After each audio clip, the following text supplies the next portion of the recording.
Relation entre masse et quantité de matière. Nicolas doit prélever 3 mols d'eau. Mais comment va-t-il faire? Il n'existe aucun appareil permettant de mesurer des quantités de matière. Par contre, Nicolas peut mesurer des masses. Il va donc chercher la masse de 3 mols d'eau.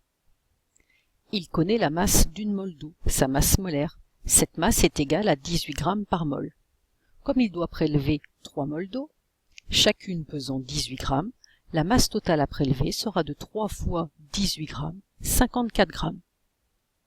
Si on reprend le calcul, on voit que la masse de l'eau est égale à la quantité de matière, NH2O, multipliée par la masse molaire d'eau, grand M de H2O. D'une manière générale, on aura toujours la masse d'un échantillon qui sera égale à sa quantité de matière multipliée par sa masse molaire. Les unités seront grammes pour la masse, mol pour la quantité de matière et grammes par mol pour la masse molaire.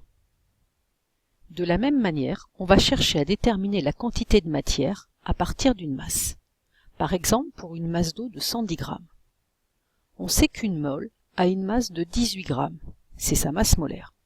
Nous, on cherche la quantité de matière d'eau dans 110 grammes. Pour trouver cette quantité de matière, on fait le produit en croix. 1 fois 110 divisé par 18 égale la quantité de matière de H2O. Ici, 6,1 mol. Cette formule correspond à quantité de matière de H2O égale à la masse de H2O divisé par sa masse molaire.